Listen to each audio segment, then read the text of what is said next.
Good afternoon, everyone. It brings me immense joy to extend a warm welcome to each one of you for another enriching session of the Institute of Chinese Studies ICS Wednesday Seminar.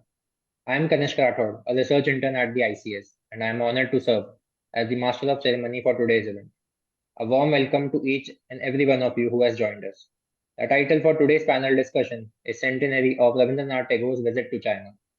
Rabindranath Tagore, the recipient of Nobel Prize in Literature in 1913, was also one of India's most phenomenal travel writers of the late 19th and early 20th century. His concept of visva-bodh prompted him to see travel as a field where cultural exchanges took place. His visit to China in April 1924 was a pivotal occasion in India-China dialogues. The seminar explored multiple aspects pertaining to Tagore's visit to China.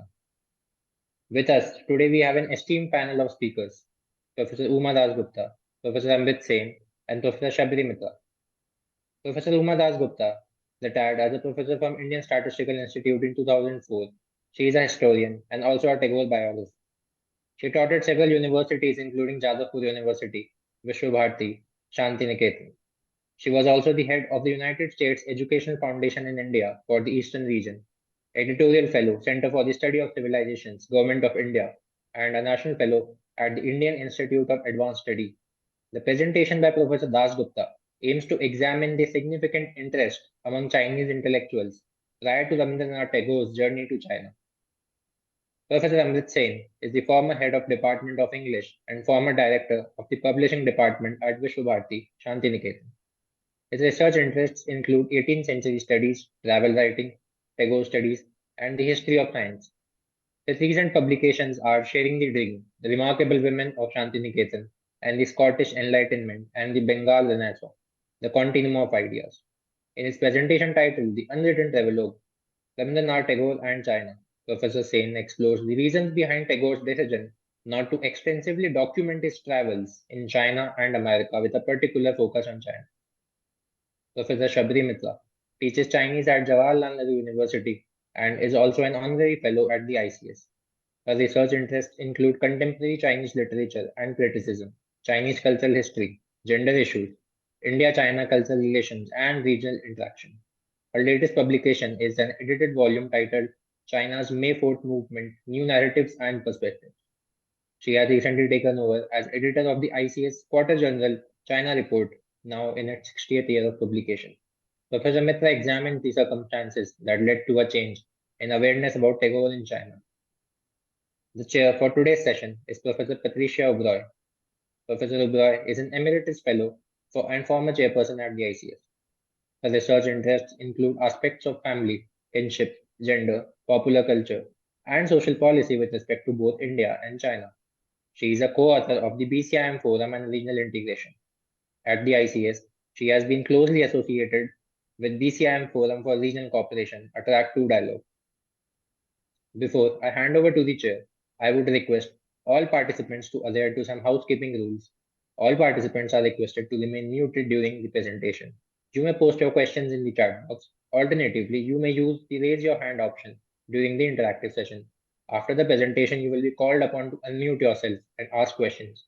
Please remember to mention your name and affiliation while posting your question. Now I hand it over to the chair. Over to you, Professor Abra. Thank you very much. I'd already snatched it away from you. I'll begin again. First of all, by saying that it's a great honor for me to be asked to chair this Wednesday seminar, which definitely commemorates, though arguably it might not completely celebrate, Rabindranath Tagore's visit to China exactly 100 years ago. And I'm extremely honored to be in the company of the three speakers here, each of whom I know is going to bring something unique to the proceedings.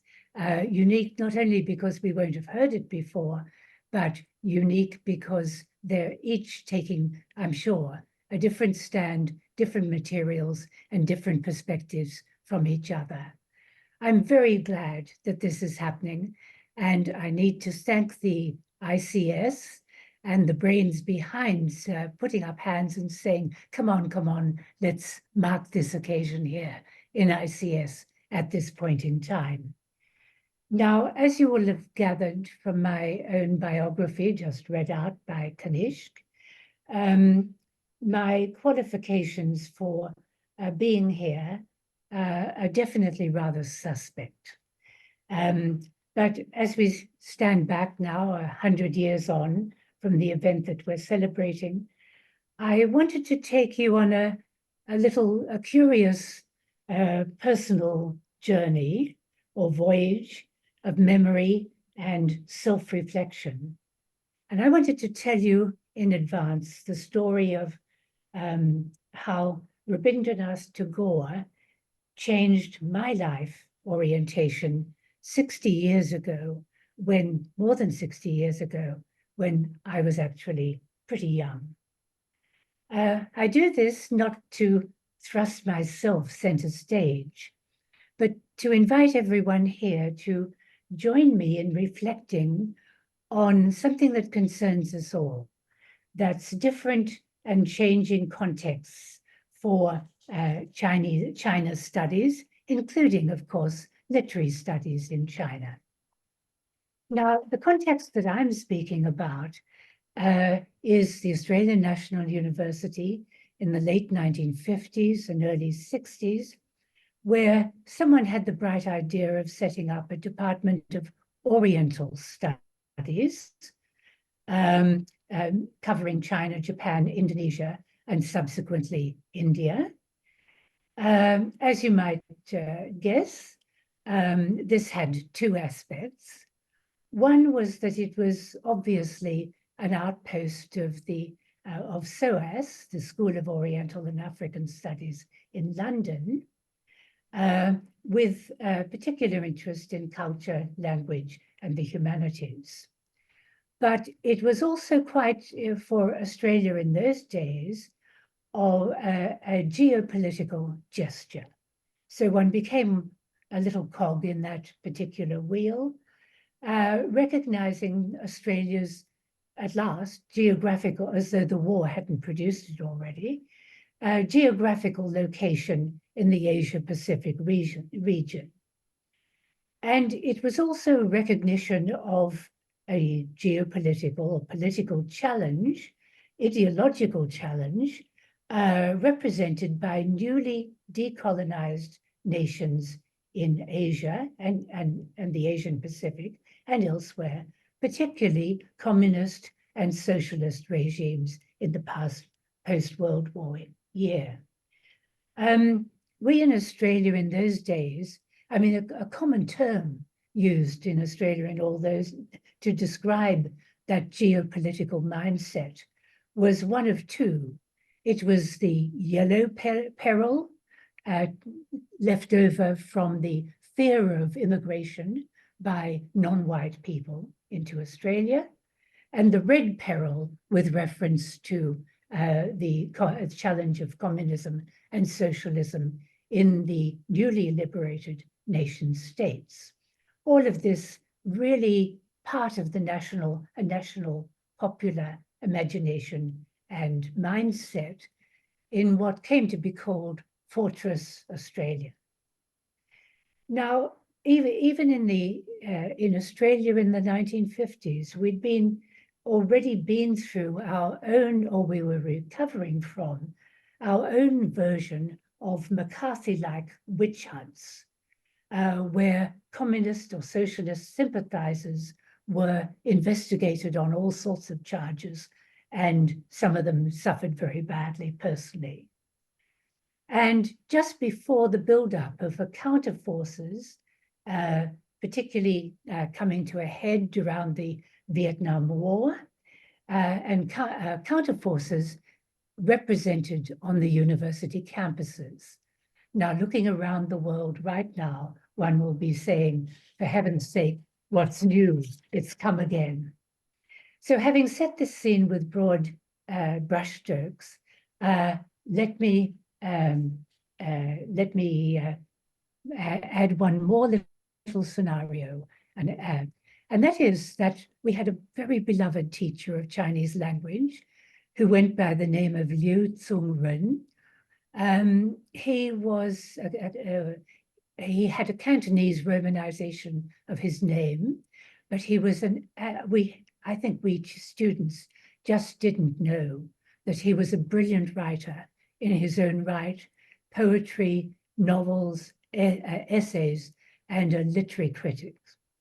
Now, one day when I'd finished my, coming to the end of my BA honours degree, where, like everyone else, I was pushed into translating Chinese classical poetry, Tao Yuan Ming in this case, I went to him and I said, look, sir, I really would like to do something up to date these days. I sort of feel I'd like to know what's going on in China now and all that sort of stuff. But it was usually assumed that language students had to study not so much language, but literatures. So he got very excited and he said, I've just got the right thing for you. And he went to his cabinet full of treasures and he opened it up and he pulled out a photo.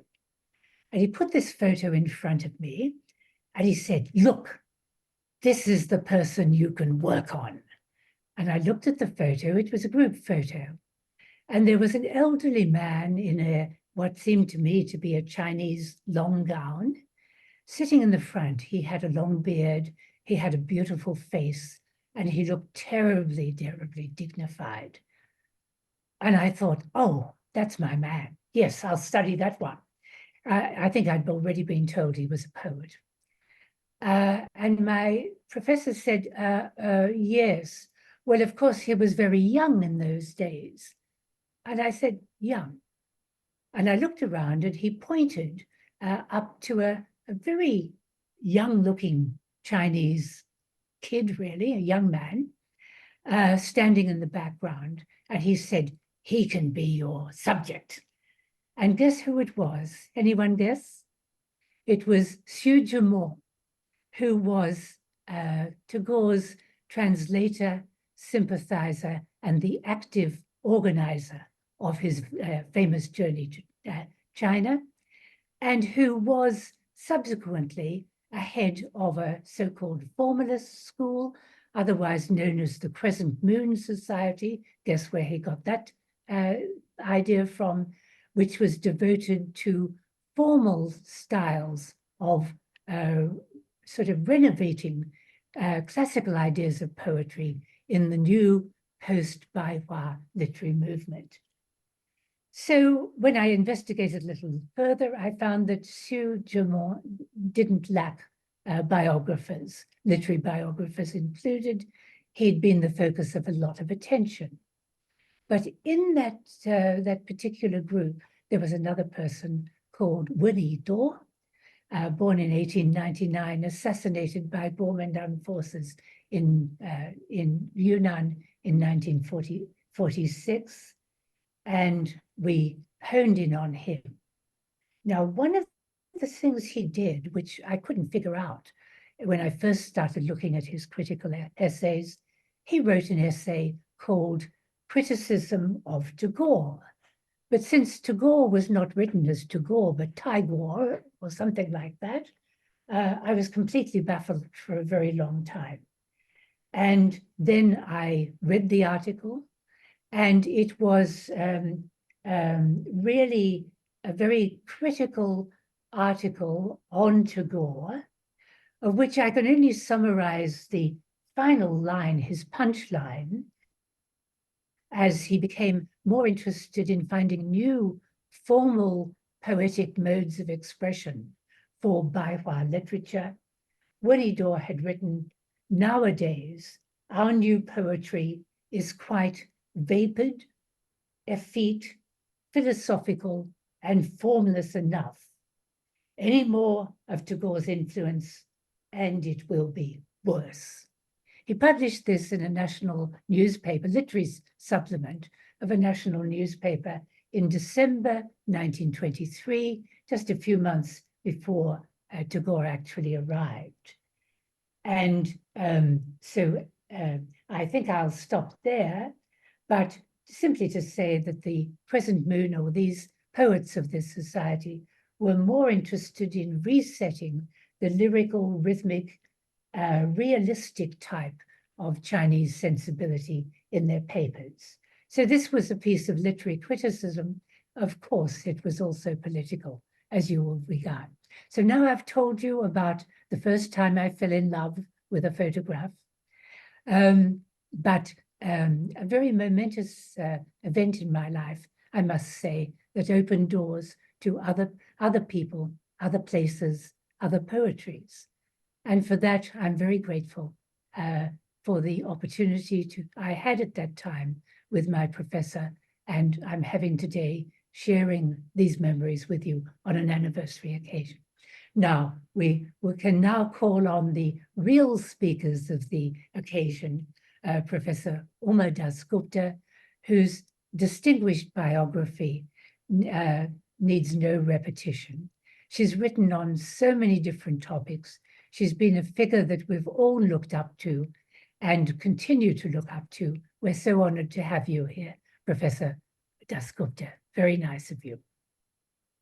Thank you so much, Professor Oberoi, for those very generous and kind words.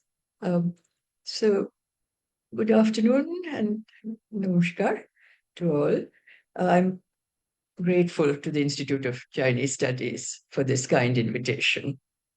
And it's a pleasure to be with the audience and, of course, the panelists, both of whom I know well. Rabindranath Tagore was clearly a China watcher civilizationally, if I may use a bit of modern parlance. An early imprint may well have been formed in him from his family's history, when his father, Maharishi Rabindranath Tagore, traveled to China in 1877 when he was at an advanced age of 60 years. I suppose in that time, 60 years is quite advanced. And this was, of course, a long sea voyage. Maharishi's diary of that sea voyage is unfortunately lost, but fragments were published during 1878-79 in the famous Bengali journal of those times, Tattva-bodhini Patrika, which used to publish from early on articles on Taoism, Confucianism, and other systems of Chinese philosophy, as well as some vivid descriptions of the temples of Canton, which was the terminus of Maharishi's journey. Being 17, 18 years of age by then, and being homeschooled, Rabindranath could easily have been reading these articles in the Tattva-bodhini Patrika and could naturally have inherited from his father a curiosity and a fascination for Chinese culture. The earliest reference to Rabindranath's interest in China was an essay he wrote in 1881, prior to even the foundation of the Indian National Congress. We have found other early publications on China by him, which help us understand his approach to China and his growing feelings of admiration and concern for Chinese civilization and culture. These would be the backdrop to his visit to China in 1924 on an invitation from the Lecture Association of Peking. I'm going to present those early sources in three categories. One, his own writings on China. Two, the letters between him and Zhu Zimo. I'm very glad to hear Professor Oberoi's reference to Zhu Zimo, who was to be his interpreter in China and who became a very close friend. Three, his letters to his much younger family friend, Ranu Odhikari. In the first category, let me highlight 4 such instances. An essay in Bengali on, quote, death traffic in China of 1881, which I have mentioned above, in which he protested vigorously against the inhuman opium trade of the European merchants. What hurt him also was the fact that much of this opium was being grown in India. It was as if he felt personally responsible for China's disaster. The second was a long poem he wrote in 1893 titled Vasundhara, the Earth, depicting an imaginative journey round the Earth, where he alluded to China as an old and ancient country wrapped in work day and night, night and day. The third, a short essay of 1901 titled Samaj Bhed, or Civilizational Differences, written in response to an article by Reverend Dillon, a British missionary, titled Tiger China and Lamb Europe, quote unquote, Tiger China and Lamb Europe. Reverend Dillon's article was a criticism of the Chinese attack on the Christian missionaries. In it, he argued that it was wrong to attack, Tagore argued it was wrong to attack China's religion, considering how Chinese society was led only by the rule of religion and not controlled by weapons, which the West has failed to understand. The fourth was his essay of 1902, titled Chinaman Chithi, or A Chinaman's Letter. This essay was a review of the book Letters of John Chinaman by Goldsworthy Lewis Dickinson, in which Rabindranath compared the civilizations of the East and the West, a subject that clearly occupied his mind pretty persistently. What is also fortunate in studying Tagore's connections with China is that we learn of China's interest in him from before his visit there in 1924. On this, the most revealing and lively exchanges are in the letters from Zhu Zimo, who was a young member of China's literary circle of poets and writers, and, as I have already mentioned, Rabindranath's interpreter in China, and who later became a very dear friend and was named Shushimo in Bengali by Rabindranath. On July 26, 1923, he wrote to Rabindranath from Nankai College, Tientsin. I quote, I'm supposed to interpret your speeches, but to interpret for a great poet, one might as well try to transcribe the grand roars of the Niagara or the passionate songs of a nightingale. Can there be any more impossible task or impertinent attempt? And yet some sort of arrangement there must be, since the audiences that you will attract cannot be expected to comprehend the English language. Continuing, Zhu Zimo wrote, I quote, you can understand this difficulty, can't you? I am also told that generally your speeches are written out before delivery, in which case it should make my task considerably easier if you would be so kind and considerate as to send whatever you may have already prepared to address our people.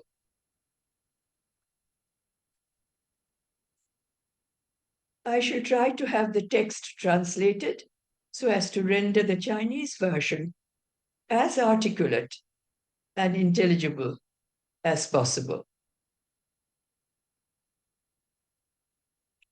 On 27 December 1923, Zhu Zimo wrote again, "Your good letter to me nearly miscarried and did not get to us till late in October, while we were already impatient with expectation. We were very sorry to hear that both yourself and your son had been ill in the summer and that you were not able to come this year. But your kind promise to come over next spring filled us with great joy and gratitude indeed." End quotation. Continuing, Zhu Zimo wrote, "Perhaps India is not well informed of the literary news in China. We have been doing well in preparing ourselves in welcoming you when you arrive. Nearly all the leading magazines have published articles on you, and special numbers are issued in honor of your visit. Most of your works in English have appeared in Chinese translation, some in more than one version. Never before has a single writer, Eastern or Western, excited so much genuine interest in the heart of our young nation. And few, not even our ancient sages perhaps, have gifted us with such a vivid and immense inspiration as you have." Still continuing, Zhu Zimo wrote, "Your poems have colored our ways of thinking and feeling, have revealed new possibilities in our otherwise rigid and lurid language.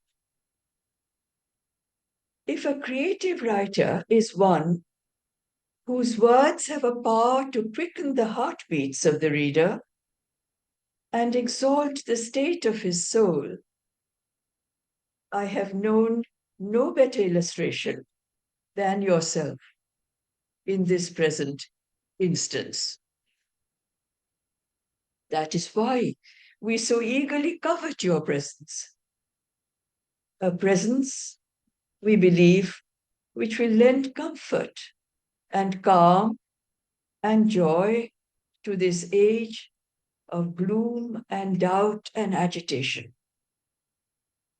A presence which will further strengthen our faith and hope in the larger things in life, which you have helped to install in our minds. You will enjoy your trip next spring. We are quite certain. Please let us know as early as possible your date of sailing and other things which you think we ought to arrange beforehand. Meanwhile, I shall expect manuscripts of your lectures to be rendered into Chinese.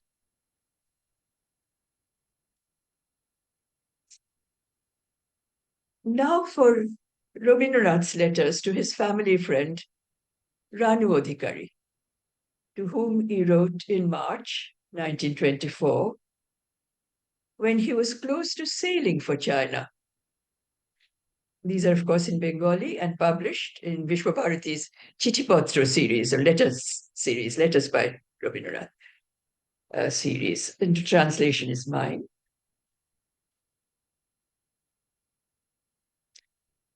I quote, "You must have read the invitation letter to me from China. They have called me with such affection and expectations. I don't know whether I qualify to fulfill their expectations. But I can see clearly that this responsibility is upon me now. I have to carry this message across the country and abroad. I often don't understand whose message it is, and I cannot make up a name. Just as joy is afloat in the spring breeze and then suddenly takes form in the spring creepers, similarly, the unheard messages float astray in the sky and suddenly find their existence in my voice. I have understood now that I am the vehicle of messages, and to spread them is my work. This drive will not allow me to rest in peace. So when China calls, I have to go to China. But when I look at the mere Rabindranath Tagore, I understand he's nobody special. If he were to say something, he would say something foolish. I cannot believe that I can do something great in this world. I fear that my shortcomings will show up. But when I'm summoned to the world's great court, I am filled with fullness within myself. I say to myself, there hasn't been any gap anywhere. So why fear? It is a great thing to be able to realize oneself in gratification. It wipes away the miseries of the smaller self. End quotation. This is dated March 1924. The exact date is not given, but it's March 1924, published in Visva-Bharati's Chithi series, volume 18.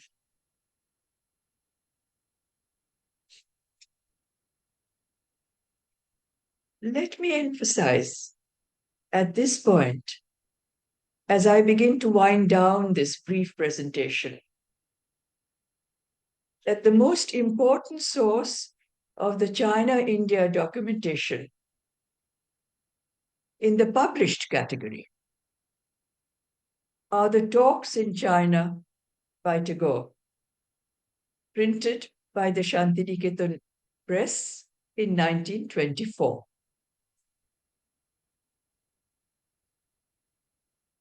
A new and restructured edition of the same talks in China was published the following year, in 1925, by the same press, by the Shantiniketan Press. Both the publications carried the same dedication, which was to my friend Shushimo, Suzimo, to whose kind offices I owe my introduction to the great people of China. Both the publications carried an introductory essay by Liang Qichao.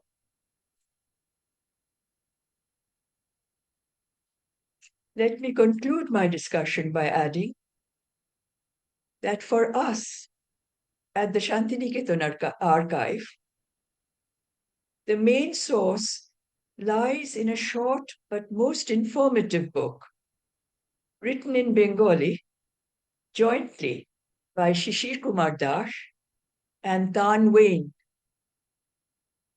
titled Ekti Bitorkito Otithi, a controversial guest, published in Calcutta in 1985. For the Bengali readership, I would place this book in the category of a primary source of information about Tagore in China prior to his 1924 visit and also following his 1924 visit. Thank you very much.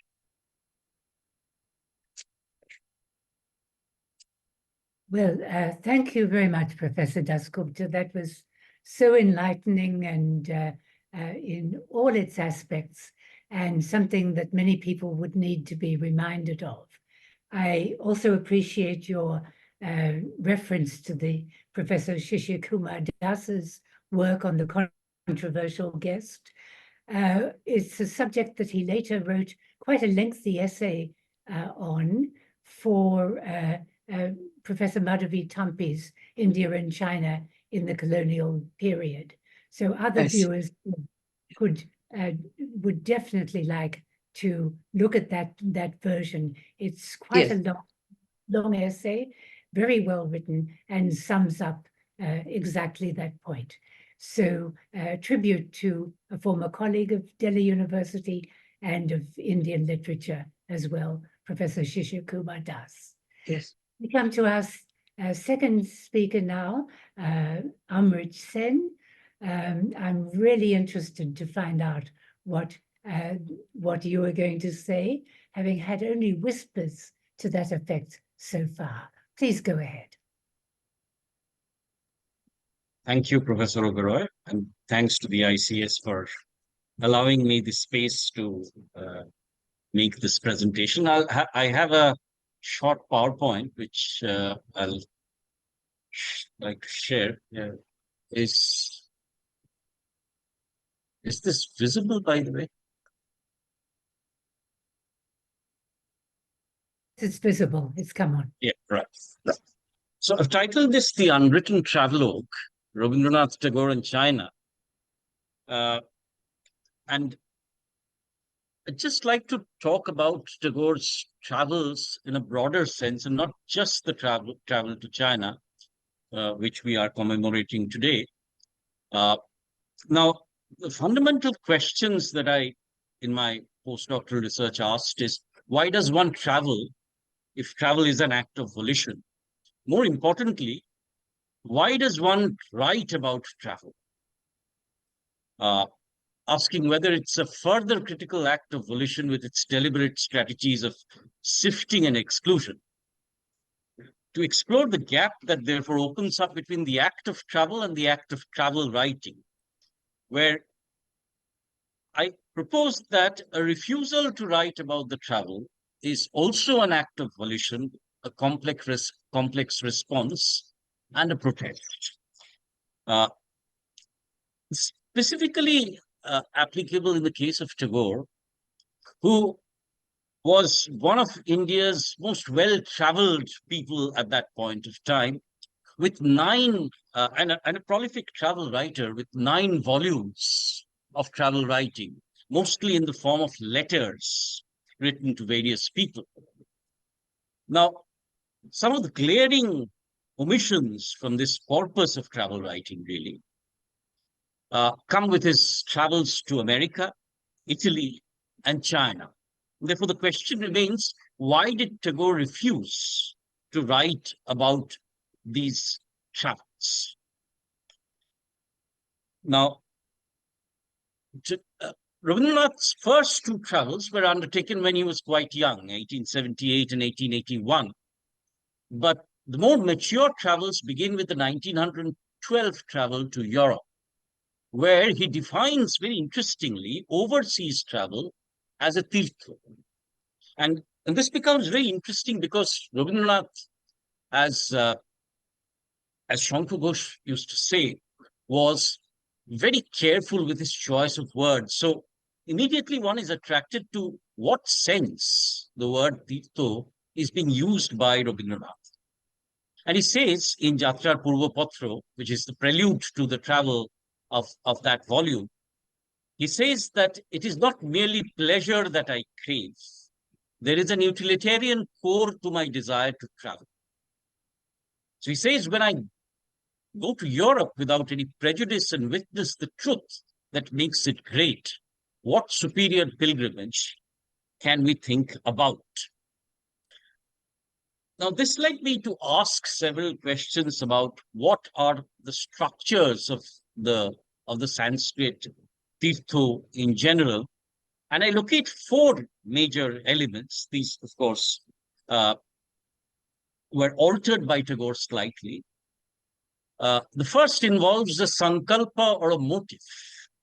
So Tagore did not travel just without any purpose as such. He definitely had a clear vision of why he was traveling. In fact, Professor Dasgupta pointed out how he was writing even to Ranu at that point of time about his intention of travel. There's a degree of effort that he makes. In fact, across his travelogues, we find these references to attempt to meet people, poets, societies, places. There's a process of saucha. You'll find that most tirthas are located near water bodies. So it's a literal and metaphorical cleansing. In the case of Tagore, this is a broadening of the horizon of cooperation, of a sense of what he called visva-bodh or world consciousness, of the oneness of people, of the diversity, yet the oneness of the humankind, and a final bringing back of a tirtha fall, or the result of the tirtha, back to the community.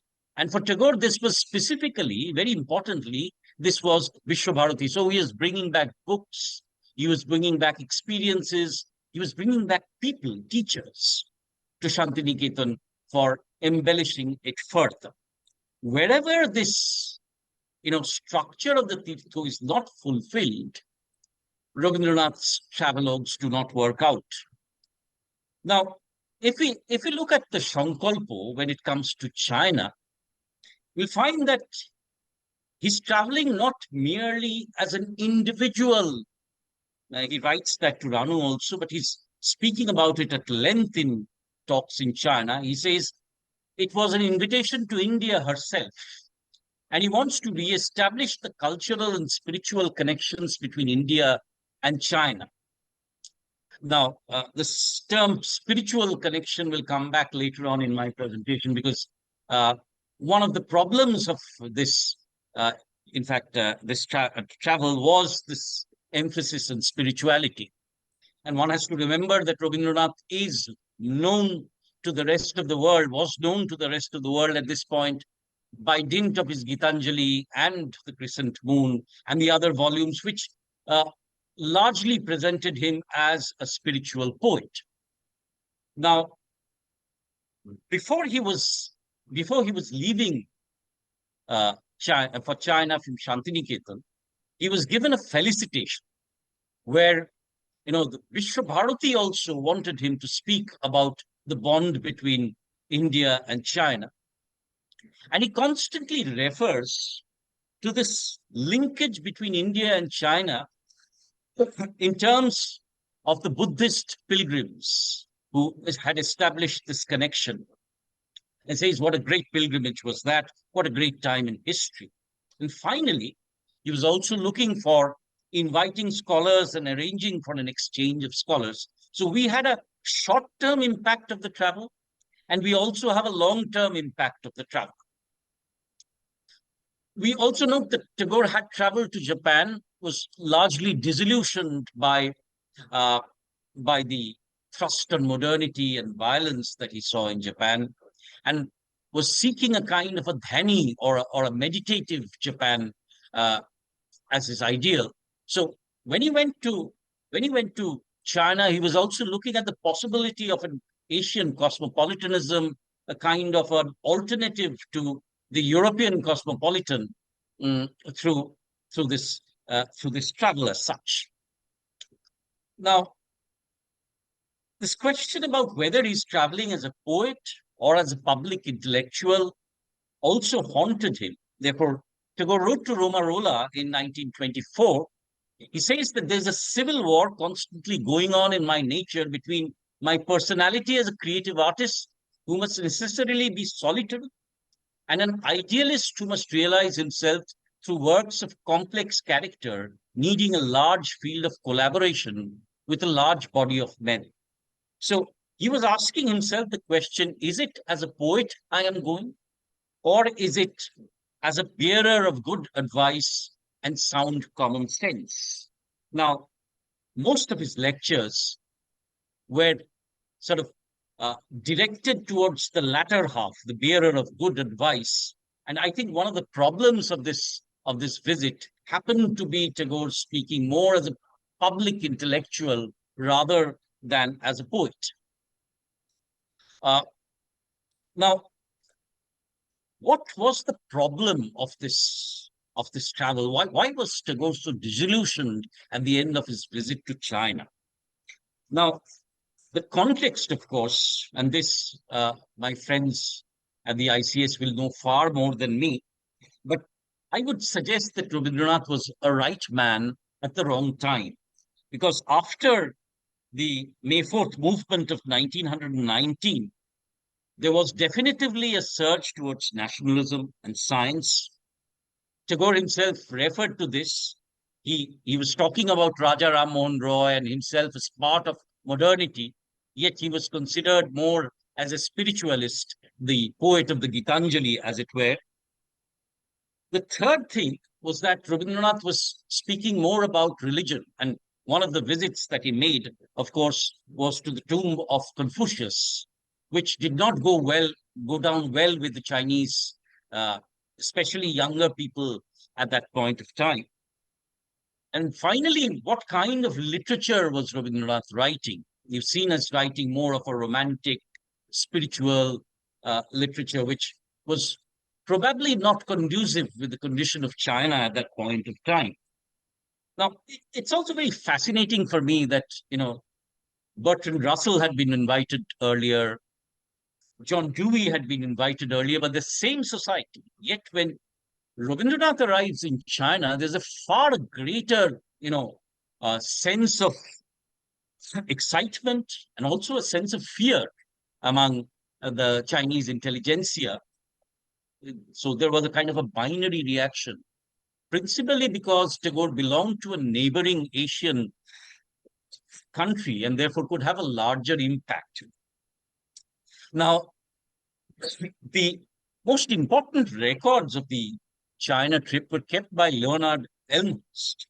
And Elmhurst makes this suggestion, which, of course, was also used by Professor Shishir Das, by the leftist students in China, that Rabindranath was a pacifist, he was against machinery, he talked about the soul, he's not a communist. And wherever he went, Rabindranath was supposedly, he was heckled, there were posters, there were demonstrations against his lectures. Now, working at the Devon archives, I was curious about what exactly these posters were about, or how did they present Rabindranath. And remember that Rabindranath had traveled to America, and he's writing in one of his letters from America that it sucked his soul out that he was delivering lectures for money. And every day he writes that I want to go back to Visva-Bharati, but for the sake of Visva-Bharati, I have to deliver lectures so that I can garner some resources for the university. Now, I came upon these posters, and the first of them refers to Rabindranath as, interestingly, King Alcohol. I'm not very sure where this comes from, but Rabindranath was seen as a kind of a reactionary bourgeois individual.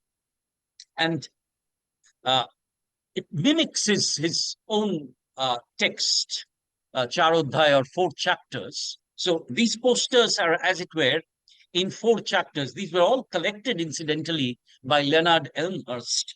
And since Leonard Elmhirst was his companion during the trip, I'm sure Rabindranath would have got to see these posters as well. So these are taken from the Devon archives. Now, the first of these posters refers to him being sort of rejected by the US, right? So his departure from the US, and you can see the kind of ignominious exit that he has, rejected by America, rejected by the West. So, for a China which was trying to look at a kind of a nationalist posture, this rejection from America would have been a major, for the students, it would have been had a major impact. Now, his arrival in China, and you can see the kind of, again, Rabindranath with his headdress and his robe being sort of received as king alcohol. And who are the people who are welcoming him?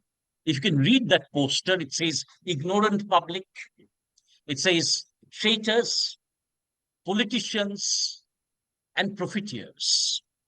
So Rabindranath is seen as an enemy of the youth, is seen as an enemy of the state, and is only accepted for the mere sake of profiteering and by the traitors. And what message does Tagore have to offer?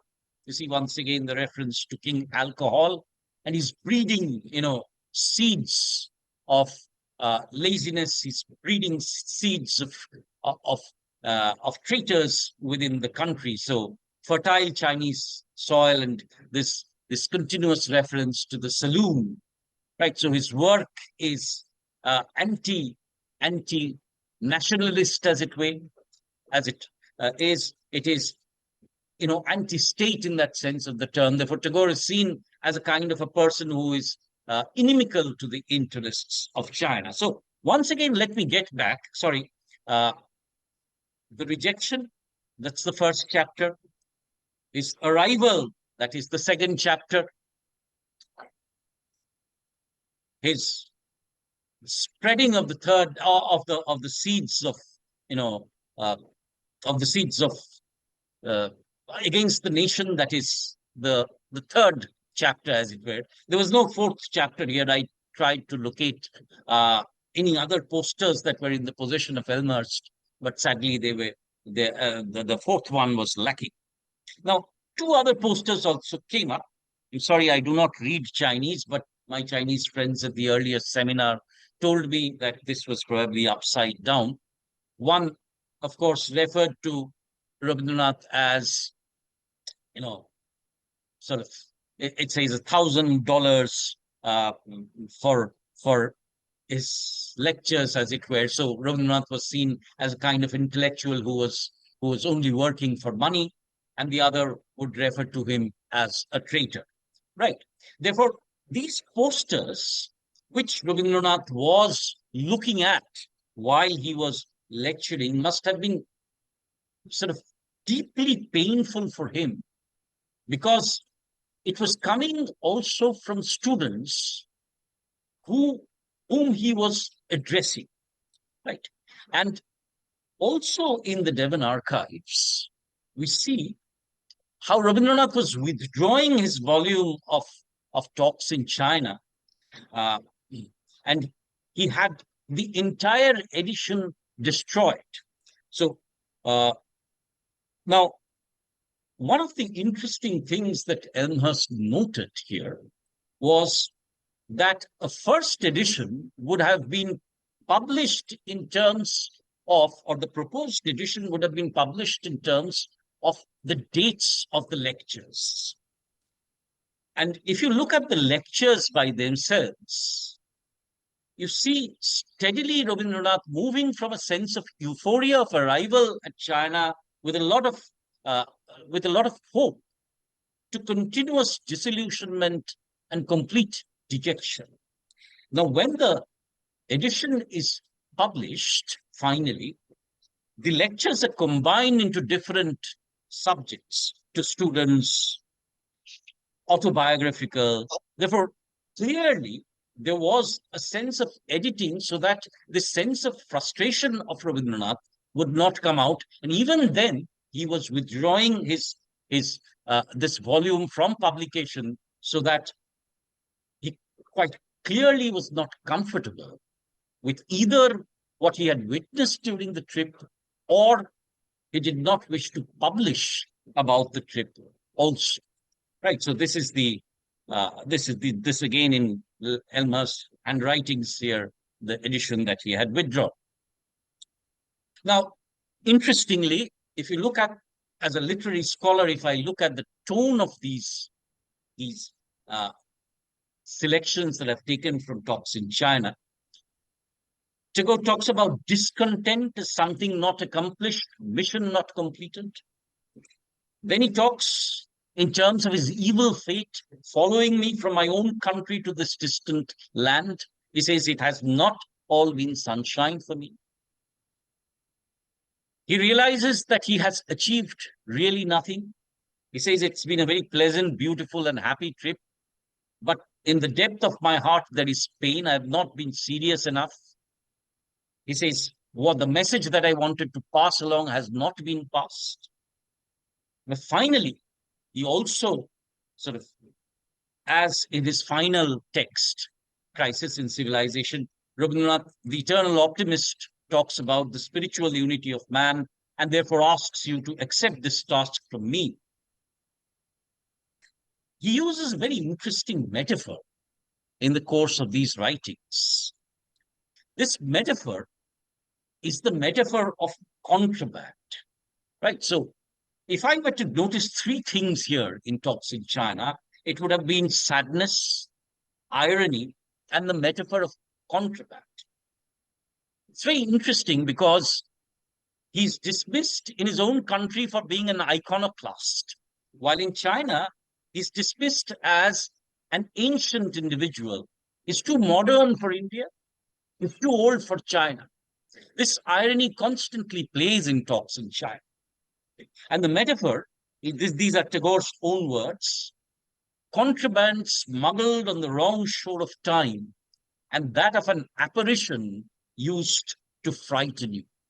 So Rabindranath was clearly aware that when the trip was going on, there was a considerable group of people, especially young people, who were being incited to think of him as an apparition who would be inimical to the state and to the development of the nation.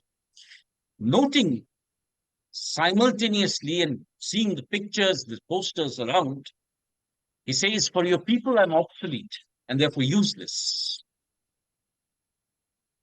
And this would have been very galling for Rabindranath because he was being rejected by the one group of people he was always sort of hopeful about for receiving or communicating the students. Therefore, in that sense of the term, the trip to China in the immediate context would have been his most significant failure.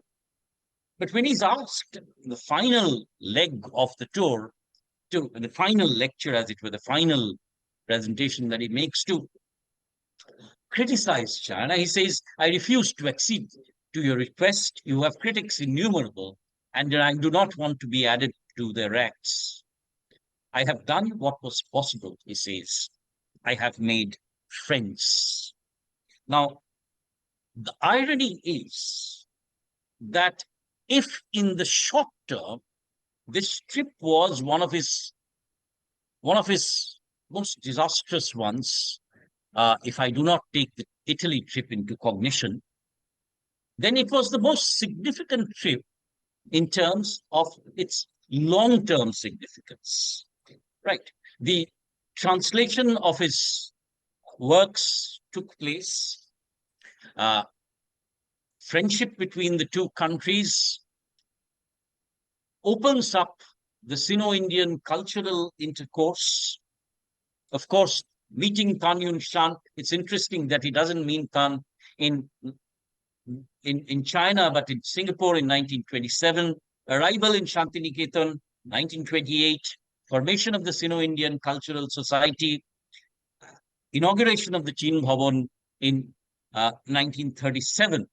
Therefore, finally, what Rabindranath really wanted, the tirtha fall, whereby there would be a people-to-people exchange, and finally some kind of academic collaboration between the institutions, and a center of Chinese studies in Shantiniketan, that was achieved in 1937. So in the long term, if you look at the trip of all Rabindranath's trips, this was probably the most significant in terms of diplomatic and cultural and academic exchange. So the right man at the wrong time, and later on leading to a very disappointed trip at that wrong time. But when the right time comes, this trip eventually mattered for Rabindranath and Visva-bodh. Now, let me just fold up with 2 points. The first is the first point that I was talking about. Why does one refuse to write? The question is not why does one write only, but why does one refuse to write? So this gap between the act of travel and the act of writing, the travelogue projects the selfhood of the traveling subject. In Tagore's case, the travel becomes incomplete if the broadening and exchange does not take place. In this case, Rabindranath did not feel the completion of the circle, and therefore he was so hesitant to write his travelogue. There are no letters, if I recall, written during the China trip. And finally, also interestingly, the Chinese trip becomes the most successful trip as far as modern diplomatic exchange is connected. However, one must remember that in 1937, when Chin Bhavan is established, Rabindranath is going back to one of his essays in Talks in China, and is quoting from that very essay. Therefore, what he wrote in 1924 was not for him so pleasant at that point of time. But when the time comes in 1937, these words matter for him personally and also for Visva-bodh. So it is with these sort of words and these pictures which give us an idea about the pain that Rabindranath must have felt when he understood how he was being perceived by a section in China, that I would like to bring this presentation to a close.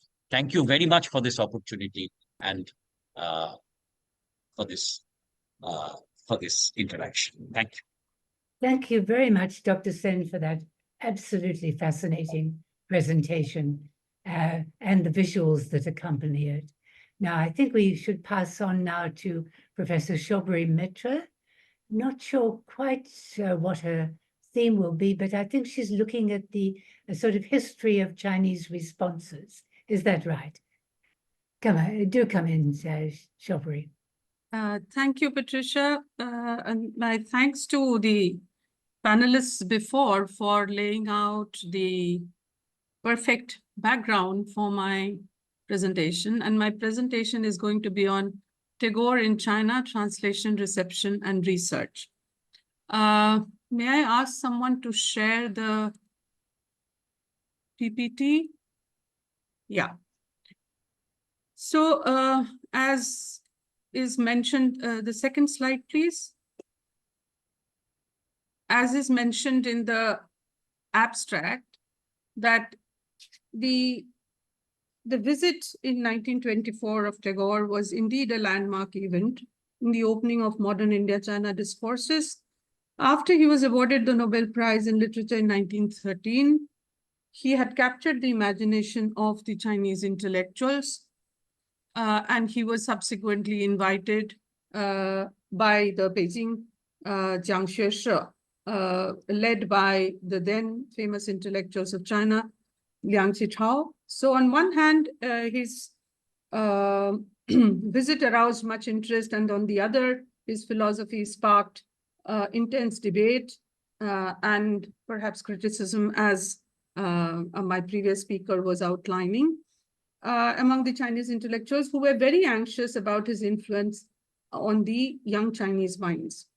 Yet, as the eventful 20th century unfolded, the Chinese people were drawn to his works, perhaps reassessing the significance of his contribution to world literature. So my presentation will look at and trace the issues and factors that have contributed to the unfolding of a kind of a different consciousness about Tagore in China, as there emerged a sizable body of translation research, making Tagore studies an important component of Chinese scholarship on India. Next slide, please. Scholars have very often looked at this theme, Tagore's interest, China's interest in Tagore and response to Tagore, in three phases.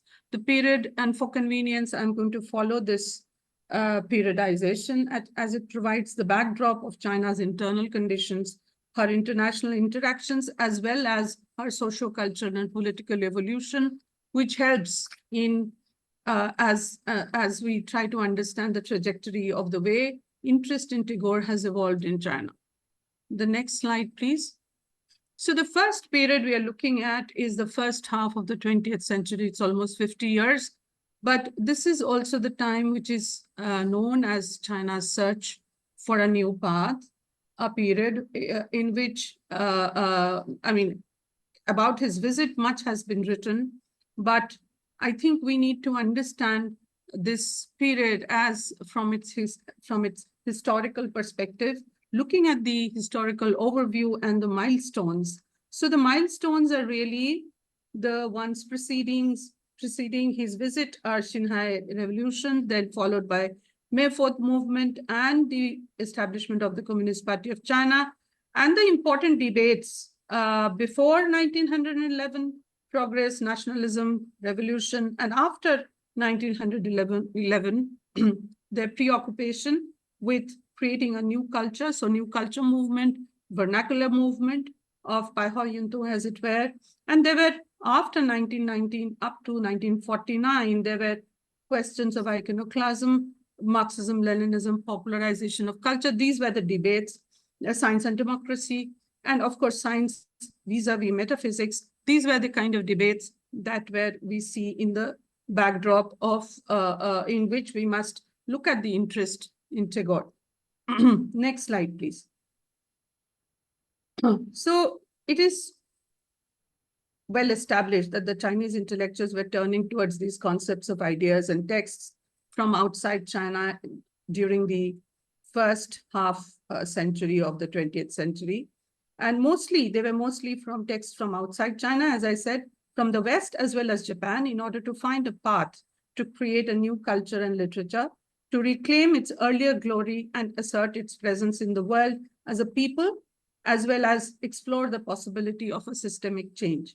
All of this resulted in a surge in translated literature that was meant to infuse new blood into the thinking and practices of a new Chinese youth. This was aided by, of course, by the emergence of a whole range of literary societies. Most of them had their own journals. Foreign writers such as Ibsen, Tolstoy, Tagore, and others captured the imagination of young writers. And of course, Tagore, for instance, received a great deal of attention because he was awarded the Nobel Prize in Literature. So it was also because it was seen as a mark of recognition and appreciation of the West, and as someone capable of holding a dialogue with the West, imbibing from the West, and yet not abandoning the cultural values of the West. So as early as 1915, almost 10 years before Tagore's visit to China, the first issue of New Youth published the translation of the 4 poems, which were translated from Gitanjali, which were translated by Chantu Xiu as Zanke. Then subsequently, there were several translations of short stories that came out in a wide variety of journals like Funyu Zazhi, then in Dongfang 杂志and other, for instance, 小说月报 and 文学周报, 晨报. So there is this huge range of journals which published short stories and poems primarily during this period. Next slide, please. So the next slide is really looking at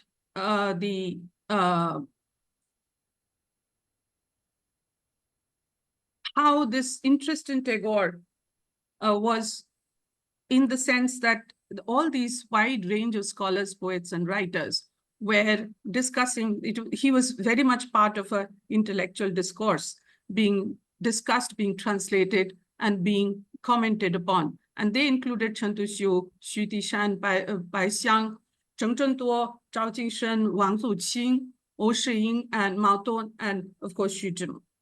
So in terms of literary influence, this was the time when it was said that his influence as a poet was so great that out of 10 new wave poems that was being published, 8 or 9 bore the distinct imprint of Tagore.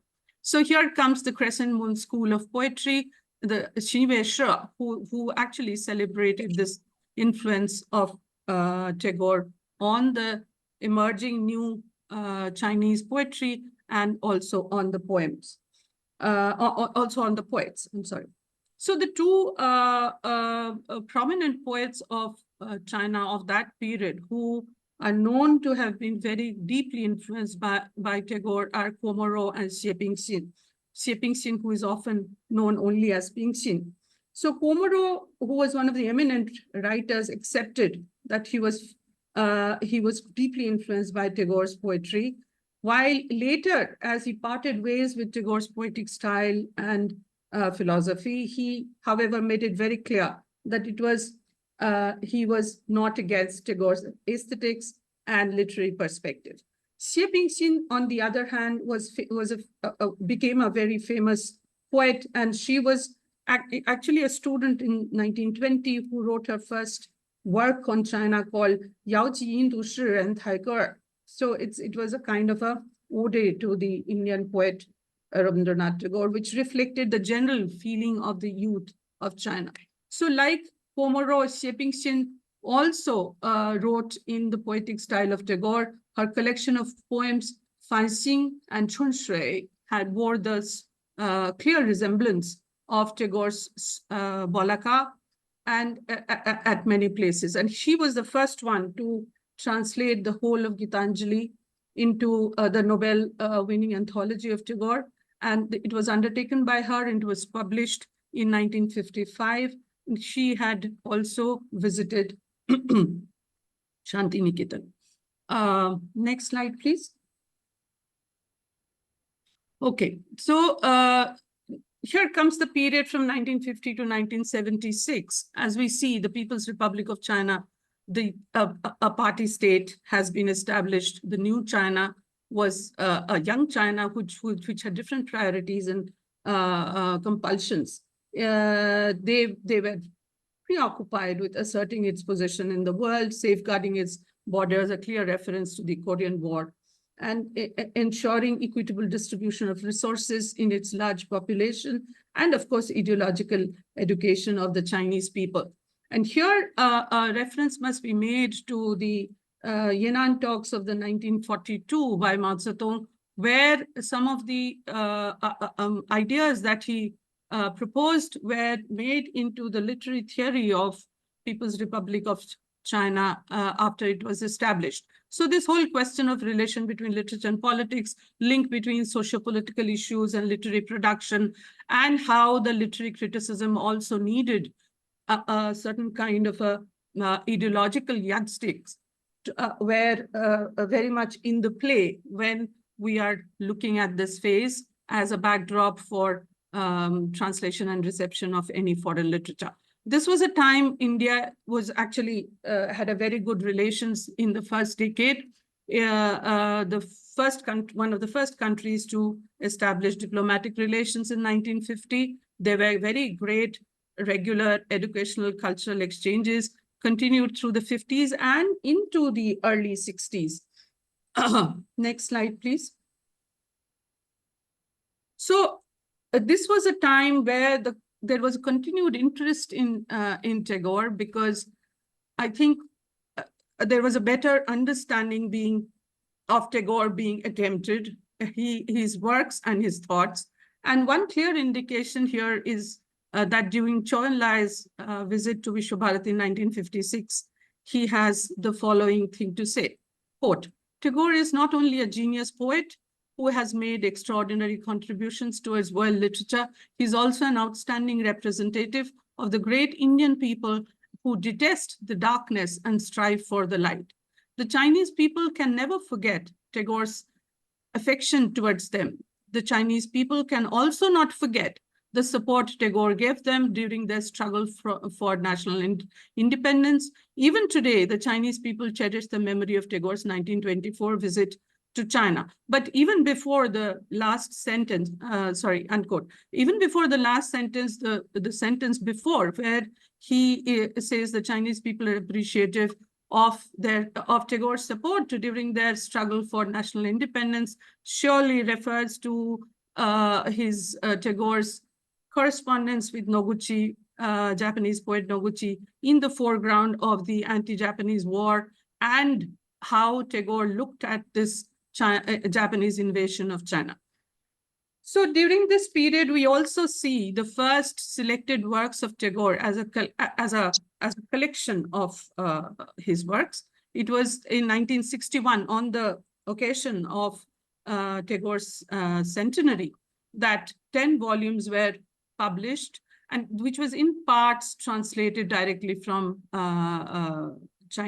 from Bengali, but for most of it were translated either from English or from Russian. It was published by the People's Literature Publishing House, and it was, some parts, as I said, was translated by perhaps the first Bengali scholar of China, who is Shrichen. Next slide, please.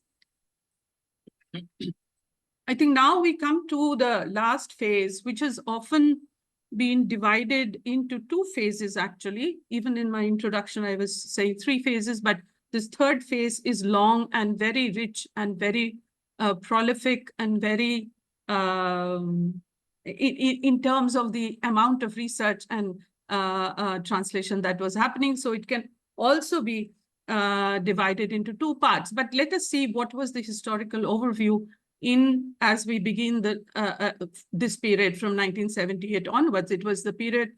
A historical milestone was 1978 third plenum of the 11th Party Congress, which calls for, which implements or actually proposes the policies of reform and open door, and one of the main calls by Deng Xiaoping at this time was to emancipate the mind. So I would consider this as a contributing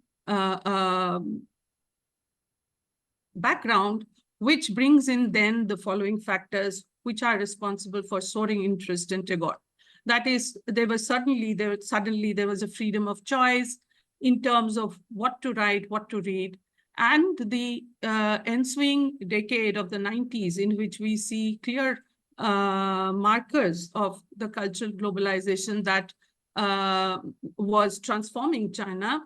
In the foreground of this, there was a surge of translation of foreign literature, and Tagore was a very natural choice for many reasons, and also for the fact that this was also the time, 80s, when I first went to study in People's Republic of China. This was also the time when there was a constant reference point to India as to whether it was comparison or whether it was admiration as to where China was going and how India was, what path India had taken.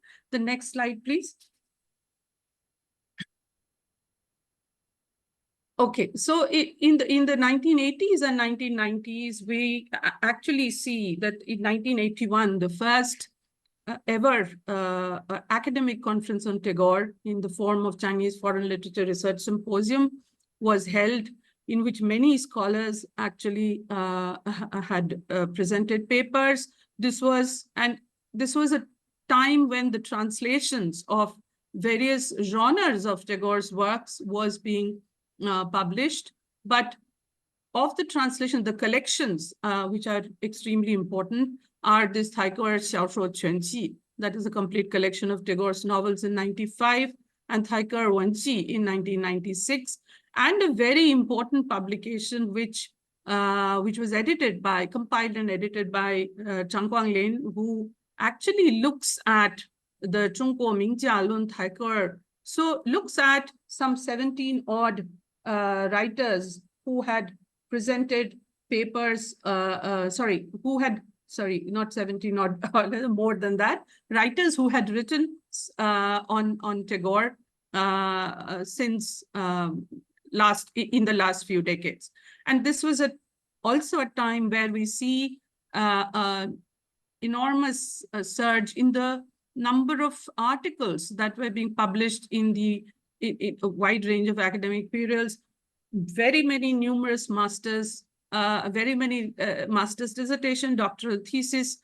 And this was, I think, the time when the ground was being laid for the next generation of scholarship on China, which becomes quite clear in the following decades.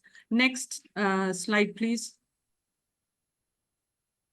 So when we look at the early 21st century, which is the second half of really this last period that I'm talking about, this again, you can see from 2000, 2005, 2007, 8, 2016, there is a series of translation and publications of very substantive nature, by way it had been many years of labor and many years of labor of love and dedication by a series of scholars, in which we see there was a selection of complete works of Tagore, translation of Tagore's novels, on his songs and poems. The last one that must be mentioned specifically which was the complete works of Tagore, which was actually undertaken under the editorship of Tungyo Chen, a scholar of Bengali. And for the first time, it was done entirely, it was a direct translation entirely undertaken from Bengali into Chinese. Next slide, please. And as we see, I mean, it was actually very difficult for me to distinguish between research publication and translation, but I'm here citing the academic research of this period, especially the papers which were compiled, they were not translations, but they were critical articles compiled into various volumes. We see two by Jiang Jinghui of Peking University. Of that, he was in Peking University, now he has moved to Tsinghua, I think. And then there by the Shanghai-based scholar Suni Xue, who had also compiled this volume, which is actually looking at or reassessing Tagore's visit to China. And apart from the many that I had sort of referred to, there was an n number of scholars who were focused on Tagore's preeminence in the world literature and trying to understand his enduring values, looking into various and using various research methodologies like comparative literature, translation studies, etc., to do an in-depth research on Tagore's works. So apart from Tungyo Chen, there are so many others who like Meng Zhaoyi, Yulong Yu, Bai Kai Yuan. Bai Kai Yuan was another person who worked for the Chinese Radio International, and he in the Bengali service, and he also was part of translation directly from Bengali. Then Wei Li Ming, In Xinan, and others. And then the next generation of scholars who are now making their mark gradually. I would like to name Huang Rong and Zheng Qiong particularly, both of whom have studied in India and visited Vishwabharati. Next slide, please. Now, this is a slide which I don't think there is time to talk about this, but there are two of my students who worked on Tagore's reception in China, one being Navnidhi Sharma, whose whole MPhil dissertation was on reception, translation and reception of Ghore Baire, that is the home and the world in China. And she looks at these three translations in these three phases of this whole trajectory, 1923, 1956, and 1987, actually argues for this gradual shaping of the reception on Tagore as it unfolds with the changing development of China's internal situation, both in terms of socio-politics and culture, and also its interaction with the rest of the world, including India. So this was a very good work one could go to. The other person is Bihu Ghosh, who has actually done a lot of work on Chinese Indian literature in China, the way research has evolved, and there is a sizable section on Tagore studies that she has contributed in that. So now I would like to conclude by saying that I actually did not get the time to write down a conclusion. But I was looking at, I think the conclusion can evolves when we look at some, not only the translation reception research, but some critical perceptions and impressions of Tagore by a wide range of scholars, Chinese, Western, as well as Indian. So we see in 1924, where Shutrimo says, he says in response to Tagore's letter, before Tagore's arrival, he says, never before has a single writer, Eastern or Western, excited so much general interest in the heart of our young nation. And a few, not even our ancient sages, perhaps have gifted us with such a vivid and immense inspiration as you have done. Then, of course, Zhou Enlai, I have already read out what he had to say in at least part of it in Vishwabharati in 1956. Then Stephen Hayes, who has written extensively about China, Tagore's visit to China, he actually argues, I think it's Stephen Hayes, who actually argues that it's almost felt as if the Chinese intellectuals in 1924 were determined to misunderstand Tagore, which is a completely new perspective, but probably has some grounds in the fact how he was invited with such a lot of enthusiasm, and how, because of the internal dynamics of Chinese revolution at that time, or the process of revolution that had unfolded with 1911, and the search for path and looking at various options as to how to redeem the Chinese glory and look at the path to, if I may say, emancipate the Chinese people. So from that point of view, the response to Tagore was completely explainable, as it were. And then, of course, we have the Chinese scholars, Ji Xianlin, Wei Li-ming, and others, who argue that Ji Xianlin, of course, in 1979, though it was published later, I think in 94, he talks about aspects. It's quite a critical aspect of looking at Tagore from a very Marxist kind of an approach as to how much of, or what aspects of Tagore were greatly appreciated, and he does sort of say that his visit to China was not to be seen as a failure at all, and so does Wei Li-ming later, who looks at the geo-civilizational approach through that lens. She looks at Tagore's visit to China. Then we know about Shishir Kumar Das.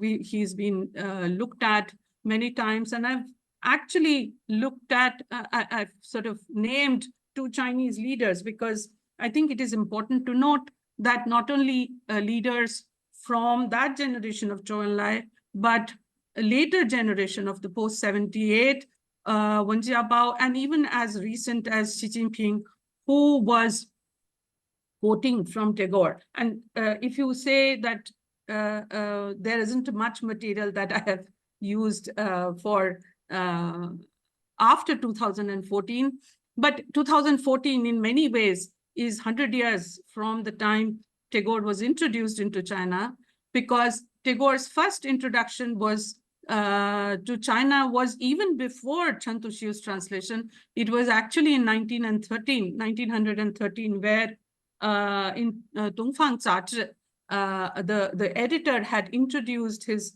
Shenghuoguan, his worldview, Tagore's worldview. So I think when you look at these differing perceptions, it is clear that there is a certain evolution, a certain direction in the way Tagore has been perceived and assessed in China. And I think it is quite clear that a different consciousness has evolved over a period of 100 years. I think I'll stop here. Thank you.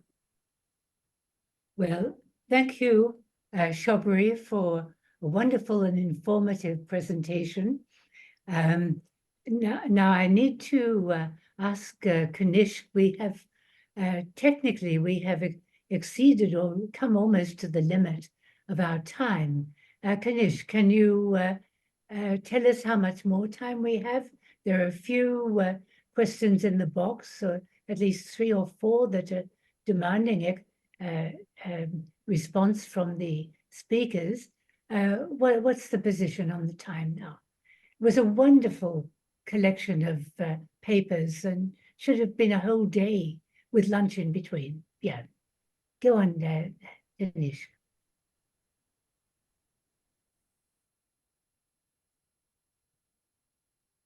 Dinesh, what's the position about the time frame? Can we take some questions now? Megha will let us. Megha, okay.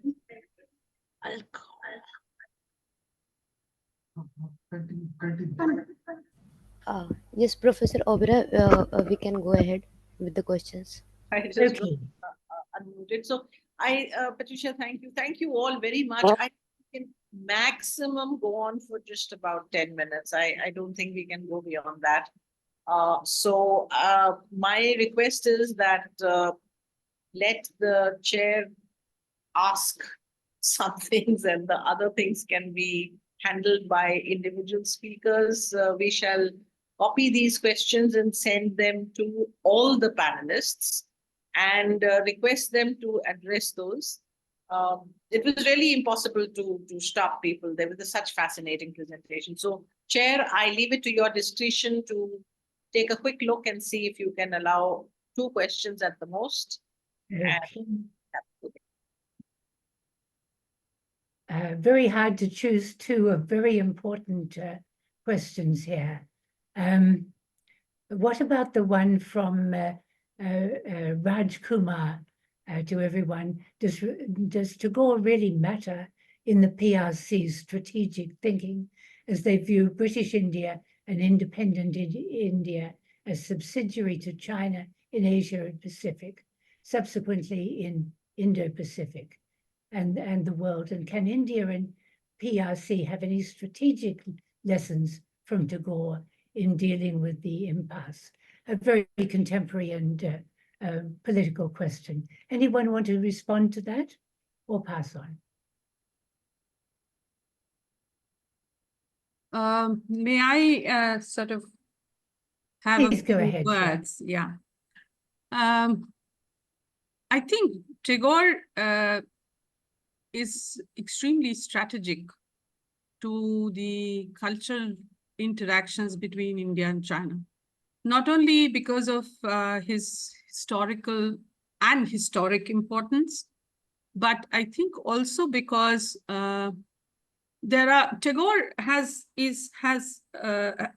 that iconic stature in the minds of Chinese people and leadership. I must mention the leadership as well, which transcends the very utilitarian ways a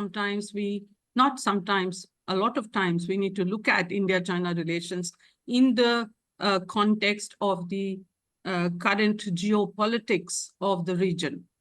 But I think Tagore has that value, which can continue to serve as a great instrument of taking us back to our roots, where we can and we did have a very intense interaction between the two people.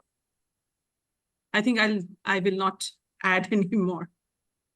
Okay, well, then one final one from Nandita Chaturvedi, who, differing from some of the speakers, including Amrit, says, I disagree that Tagore was disillusioned by his trip to China. I think in fact, he was invigorated and inspired to imagine a new vision of Pan-Asia. It was after this trip that his incredible work with Tan Yun Shan and China Buffon was established.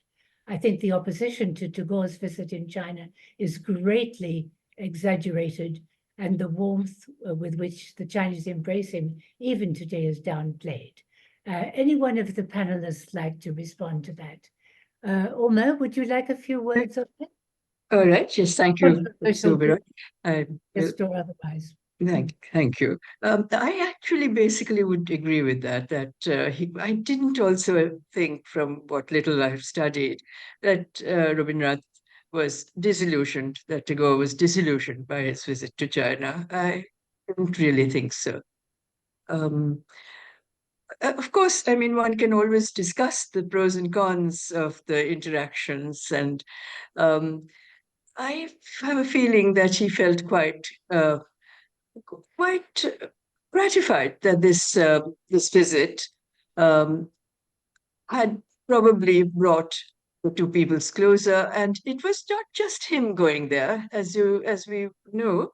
It was like a cultural mission. He took others with him. He took the painter, Nandalal Bose. He took the scholar Kriti Mohan Sen, and of course Leonard Elmhurst was also there as as an agriculturist who had led the Sriniketan rural reconstruction program.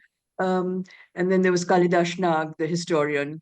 So it was a delegation that, and therefore he thought that Vishwabharati's program of the meeting of the East and the West, not just philosophically or not just civilizationally, certainly that was very, very important, the meeting of minds of the East and West, which is what Vishwabharati's whole goal was, but also in practical terms of learning from each other.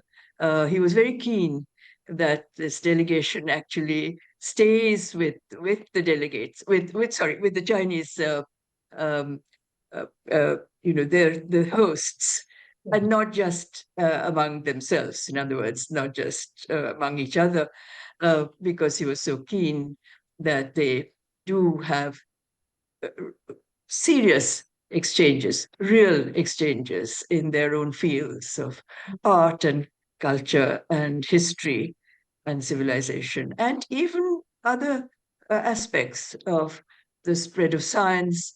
This is why I think Elmhurst's presence was also important as an agricultural scientist, to be there, because he was so closely linked, not just because he was there leading the program, leading the institution, founding the institution of rural reconstruction in the villages surrounding the Shantiniketan school, but also because, after all, Elmhurst continued from far away, from England, where he had to be, at Dartington Hall, his own work, but he continued to be very closely in touch with what was started by way of rural reconstruction. So I think Elmhurst also was an important link in looking at the scientific aspects of China's work. So I would think it was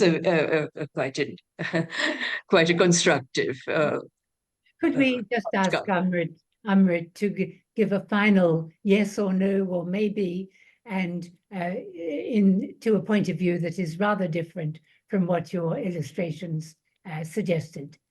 Quick, if you I was just looking at Talks in China, Tagore's own words, yes. and of course the pictures that emerged out of the trip, the only evidence that we really have.